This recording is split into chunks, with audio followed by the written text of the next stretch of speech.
Gisèle, est-ce que tu... Attends, pardon, s'il te plaît. Est-ce que tu t'entends parler même? Arrête. Tu es au courant que les 1,4 million ne m'appartiennent pas à moi seul, non? Non, s'il te plaît. Tu es au courant que les 1,4 million ne m'appartiennent pas à moi seul? On est 3. Les 1 million ne m'appartiennent pas. Les 1 million même ne t'appartiennent pas. Avant de faire quelque chose, tu m'appelles d'abord. Tu m'appelles avant de prendre cette décision-là. Tu ne peux pas prendre une décision derrière moi comme ça, Gisèle. C'est pas normal. On a des arriérés. Loyer, on n'a pas encore payé. Tu mets encore crédit sur moi. 1,4 million, tu vas donner à l'église. Je ne te demande pas de ne pas faire des dons à l'église, mais de ne pas faire des offrandes. Je ne te demande pas ça. Mais chaque chose en son temps, Gisèle. C'est pas prendre 1,4 million alors que tu sais qu'on est dans des problèmes. Prendre 1,4 million pour donner à l'église. Moi, je fais comment? On doit se marier dans 2 mois. On fait comment? J'ai pas d'argent. Je fais comment? S'il te plaît. Gisèle, je fais comment? Mais c'est pas pardon qui a réglé le problème. Moi, je fais comment, Gisèle? Pardon, s'il te plaît. Je fais comment, Gisèle? C'est pas pardon qui a réglé le problème. Tu connais, tu sais ce qu'on a traversé ensemble? Tu sais.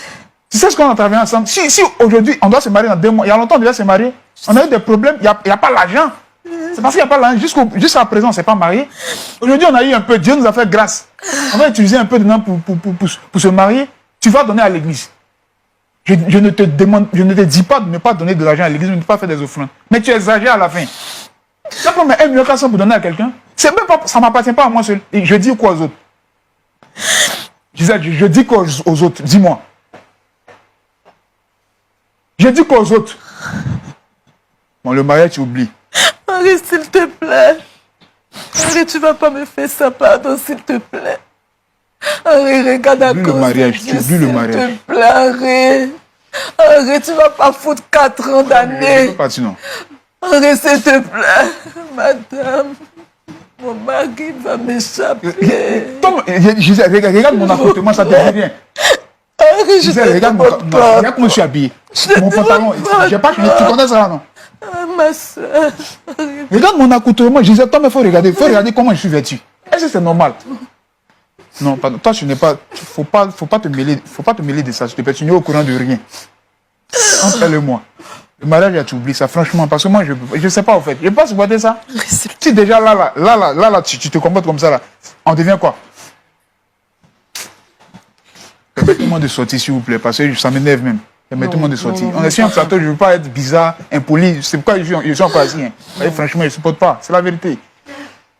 Je n'ai pas l'habitude de parler. Elle me connaît, je n'ai pas l'habitude de parler comme ça. Je ne suis pas du genre à beaucoup parler. J'aime pas ça. Je te demande pardon. Wow. Calmez-vous, Jésus. Faites quelque chose pour moi. S'il vous plaît, faites quelque chose pour moi. Mon mari va m'échapper.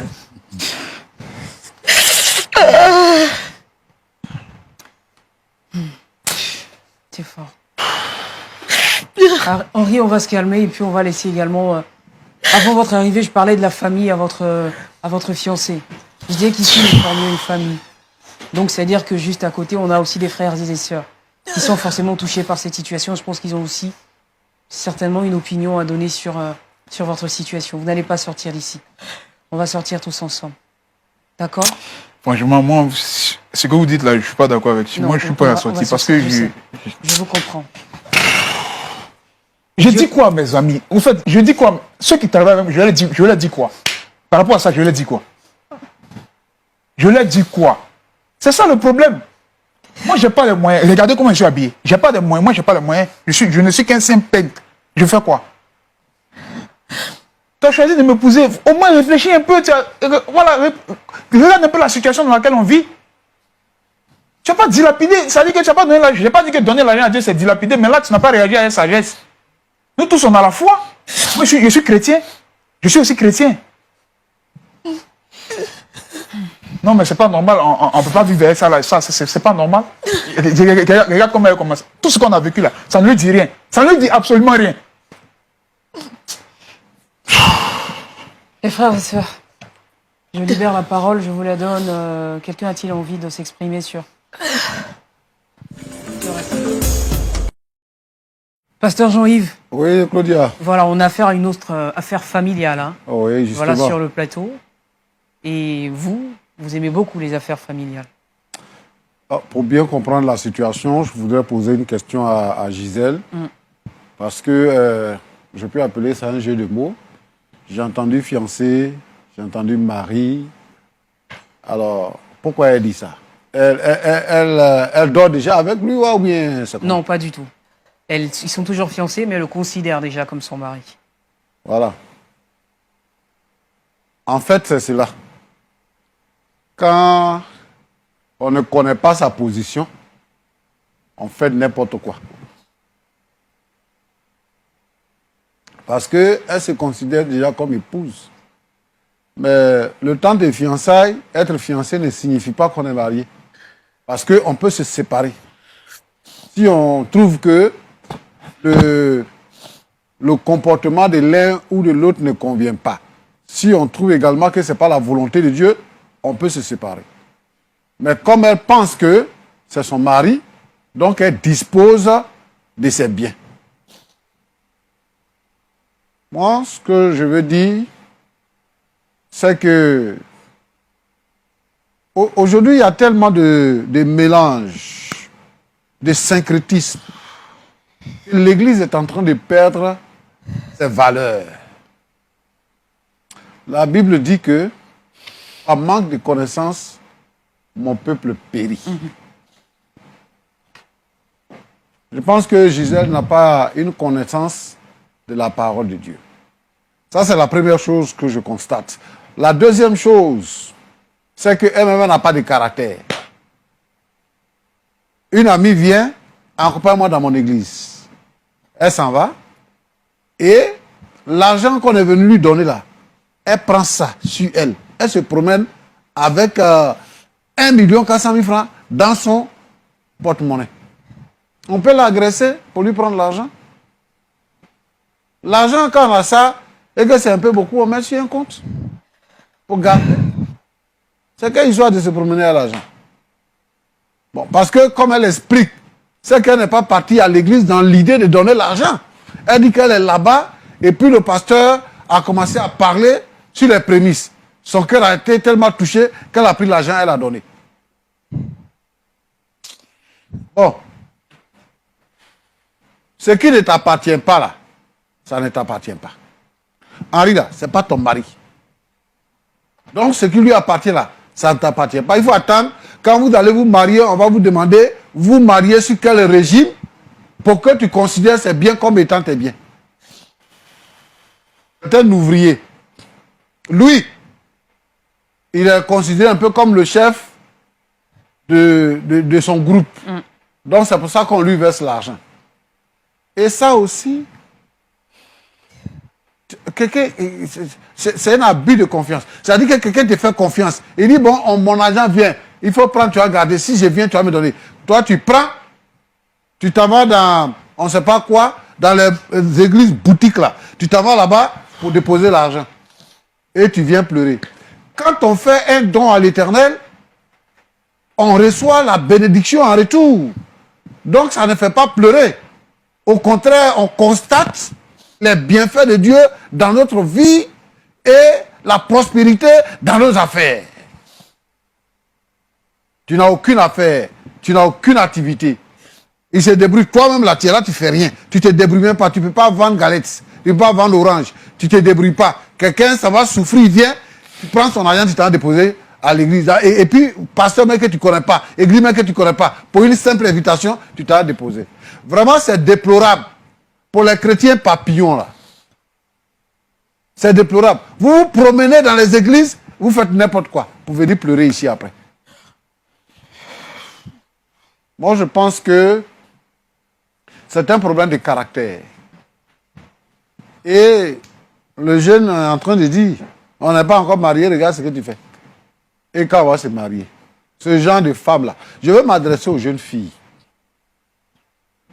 Vous qui n'avez pas de caractère, vous qui ne savez pas juger les choses et prendre le bon côté, ça va vous faire perdre beaucoup de choses. Vous allez être hors de la grâce. Bon, il dit, il te fait la commission d'Henri, Gisèle.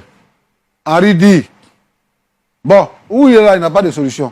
Ce qu'il peut te faire comme cadeau, il faut oublier Maria là, c'est ton cadeau. Ah, tu pleures là, c'est pas par l'argent perdu, hein. C'est pareil, tu as pris tes maris là, ça tu pleures. Sinon, c'est pas passé l'argent perdu. Mais c'est un problème que tu as créé. C'est un gros problème que tu as créé. Tu sais. D'accord. Henri, tu voulais poser une question au pasteur? Franchement, si... Oh, je viens. Non. Comme tu sais et que tu regrettes, on a compris. En fait, tu es venu nous voir pour qu'on puisse demander pardon à Henri. Bon, est-ce que Pasteur, tu as une idée de comment faire pour trouver l'argent là? Ou bien tu demandes pardon, il n'a qu'à laisser tomber. Ça, je n'ai aucune idée. Franchement, je n'ai aucune idée. C'est de demander pardon à Henri. C'est tout. C'est tout, Henri. Bon, Henri. Bonsoir.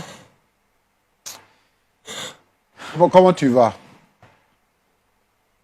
Hein? Pasteur, je sais pas, en fait. Tu dis quoi? Tu veux me poser une question? Franchement, c'est par respect que je suis encore assis ici. D'accord. Quelle question tu veux Respect poser? pour... Pas une question. Oui, tu voulais dire Moi, quoi? vous dire quelque chose. Oui, dis. Pasteur. Vas-y. Une femme, c'est-à-dire avec laquelle je ne suis pas encore marié, elle est capable de prendre l'argent même qui ne m'appartient pas pour aller lui donner à je ne sais quoi. Est-ce que ça dit que je dois l'épouser? Je ne sais pas en fait.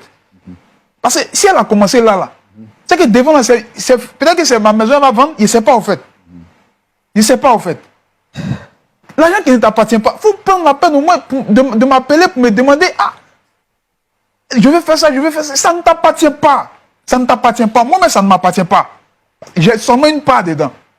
Ça ne m'appartient pas. Je fais comment, pasteur? Je fais comment? D'accord. Pasteur, je ne sais pas c'est quel pardon, je ne sais pas. Moi, je vous ai écouté avec respect. Je ne t'ai pas encore demandé pardon. Non, franchement. Je ne t'ai pas encore demandé pardon. Bon. Mais moi, je vais te poser une question.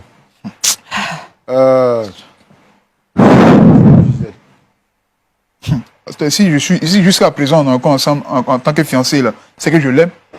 Je l'aime. Est-ce que tu as conscience que Gisèle peut se tromper, qu'elle peut commettre une faute? Parce que Gisèle peut se tromper, mais Gisèle exagère. C'est pas pour la première fois. J'ai eu à discuter avec Gisèle. Ta manière, c'est pas mauvais d'être libéral, mais ta manière de faire là, souvent tu exagères un peu. J'ai eu à causer avec Gisèle, c'est pas pour la première fois. Elle sait. Gisèle sait. Gisèle sait, pasteur. C'est pas. Elle ne peut pas me dire que je n'ai pas causé. J'ai trop causé avec Gisèle. En fait, ce que je veux dire, c'est que le temps de fiançailles là, vous avez passé du temps ensemble. Pendant 4 ans, vous êtes restés à prier le Seigneur. Et nous sommes dans la dernière phase. C'est-à-dire que vous êtes convaincus que c'est la femme de votre vie. C'est ça. Toi, tu es convaincu que c'est la femme de ta vie, que tu vas l'épouser. Donc, maintenant là, que tu es prêt pour l'épouser, il y a une situation d'épreuve qui se présente à toi. Pour éprouver ton amour. Pour que, effectivement, tu comprennes, tu saches si tu l'aimes ou si tu ne l'aimes pas. Tu ne maries pas, tu ne vas pas marier Gisèle à cause de l'argent. Tu ne vas pas la marier, ce n'est pas pour de l'argent que tu vas la marier. Bon, maintenant, quand personne n'est parfait, on ne peut pas épouser une femme parce qu'elle est parfaite. Gisèle, elle n'est pas parfaite. Il faut dire gloire à Dieu parce que le Seigneur te montrera sa faiblesse avant le mariage. Même si tu la laisses aujourd'hui, que tu t'en vas prendre une autre sœur là, elle aussi elle a ses faiblesses. Peut-être que ça ne sera pas faiblesse de l'argent ou bien de générosité, mais il y aura une autre faiblesse. Et par rapport à ça, ton cœur va te faire mal. C'est l'argent qu'elle a donné. Donc si tu es marié avec elle, tu sauras comment garder ton argent. Parce que tu sais qu'elle est faible là. Moi, je pense que il y a une réflexion que nous devons avoir. Quand on a un problème avec une femme, la solution première, ce n'est pas de décider de se séparer. Parce que elle n'a pas touché le côté de votre amour. Elle a été imprudente. Elle n'a pas été conséquente. Et c'est après avoir déposé l'argent qu'elle a regretté de le faire. Et puis bon, elle a quitté sa maison pour aller aménager chez sa petite soeur, tellement qu'elle a peur. Elle a quitté sa maison pour aller aménager chez sa petite soeur. Et de là-bas, elle ne peut pas t'affronter. Pour venir te dire ça. 1 400 000 là, ce n'est pas l'argent pour certains, hein, mais pour nous, c'est beaucoup d'argent. Mais ce n'est pas la fin du monde. Ce n'est pas la fin du monde. Parce que quand on pardonne à quelqu'un, Dieu trouve toujours une solution. Quand on enlève l'amertume, quand on enlève les craintes, quand on enlève les doutes, et qu'on fait confiance à Dieu, parce qu'elle t'a offensé, parce que c'est une offense, elle t'a offensé, et que tu acceptes de lui pardonner, à partir de ce moment-là, Dieu va trouver une solution. Jésus est la solution de tout. Henri, ce que moi je te demande maintenant, c'est que il faut considérer Gisèle. Et il faut considérer ce que vous avez vécu, ce que vous avez décidé. Et il faut lui pardonner. Il faut accepter de lui pardonner. C'est-à-dire qu'elle t'a dit la vérité. Elle pouvait dire que l'argent là, elle a été agressée. Tu allais croire. Mais là, tu n'allais pas te plaindre. Parce qu'elle a été agressée. Elle a déposé à l'église. Donc, ce qui est le plus important, c'est le geste qu'elle a fait. Le Seigneur n'abandonne pas ses enfants. Le Seigneur sait présentement dans quelle difficulté Gisèle t'a mis. Et donc, le Seigneur ne va pas t'abandonner. Le Seigneur ne va pas t'abandonner.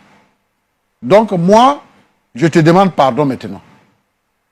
Je te demande de pardonner à Gisèle. Et que vous puissiez vous asseoir ensemble pour voir dans quelle mesure, et que tu puisses aller vers tes amis pour leur dire que l'argent est perdu, et que vous allez voir ensemble dans quelle mesure vous allez travailler pour avoir l'argent. Dans l'église, il y a beaucoup de personnes. Il y a des gens qui peuvent aider. Quand on va se marier, le problème de mariage, c'est le problème de tout le monde. Quand on va se marier, il y a des gens même qui sont prêts à vous aider. Donc, quand on a déjà dit qu'on se marie dans 2 mois, le Seigneur dispose tout. Et il dispose les gens également par rapport à ça. Donc, moi, je veux dire quoi? Que 1 400 000 là, ce n'est pas une fin en soi. Il y a des gens qui ont perdu plus que ça. Je considère que c'est une perte. Et que demain, vous pourrez récupérer. Donc, Henri, c'est ça que je veux dire. Merci beaucoup, pasteur. Oui. Henri, le pasteur a parlé, tes frères et sœurs également t'ont parlé. On comprend parfaitement que tout ce qui a été dit là sur ce plateau, c'est un choc, c'est évident. Mais on veut t'exhorter vraiment au pardon.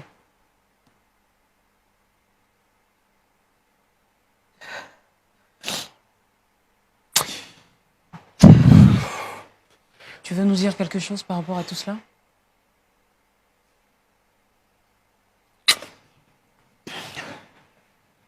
Je sais pas. D'accorder une seconde chance à ta fiancée.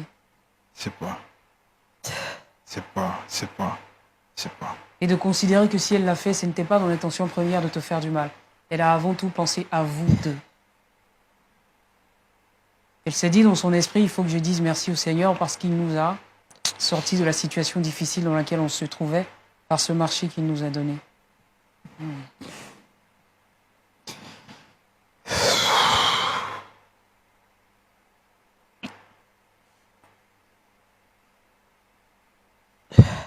Nous, on veut t'exhorter à accepter la main tendue de Gisèle. Et d'ensemble de l'aider en travaillant sur son caractère. Pour que cette faiblesse que le pasteur a citée tout à l'heure ne soit plus une faiblesse pour vous. Je pense que c'est une preuve qui vous arrive, mais elle en a tiré des leçons, j'en suis sûr. Et les larmes qu'elle verse ce soir sont la preuve, en fait, qu'elle Elle est sincère. Qu'elle est sincère. Elle est sincère. Et pour dire, je voudrais citer le Seigneur Jésus, qui dit que si vous ne pardonnez pas à ceux qui vous ont offensé, votre Père Céleste ne vous pardonnera pas non plus vos offenses. C'est ça. Ici, là, qui peut dire qu'il n'offense pas quelqu'un? Peut-être que nous, on donne des graduations à l'offense. Mais une offense est une offense.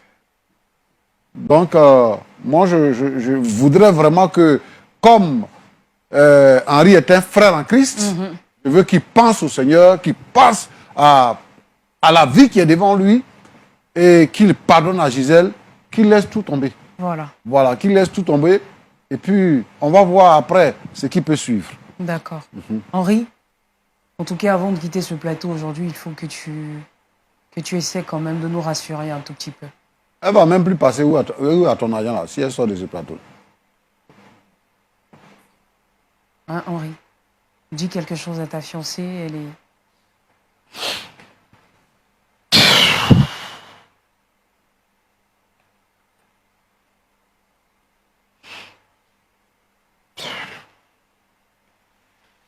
C'est pas...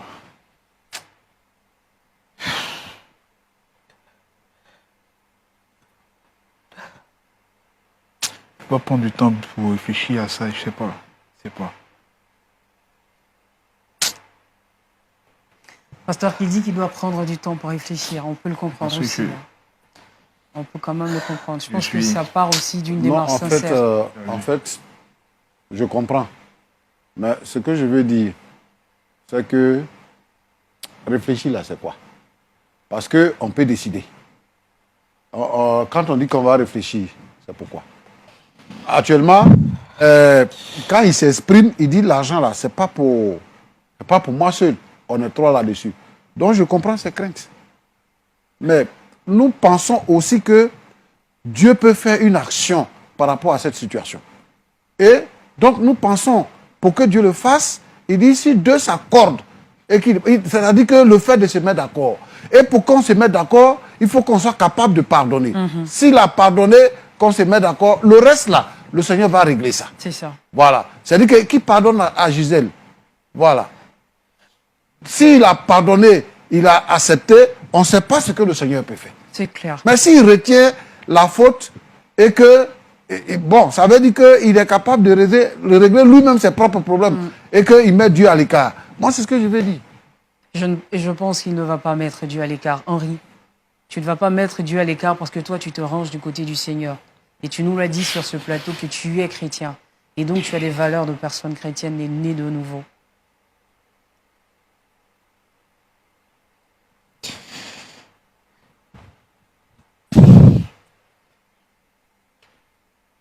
C'est difficile, mais nous croyons que tu peux y arriver.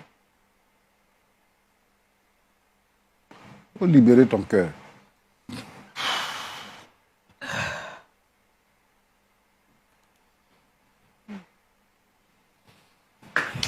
Gisèle, Henri.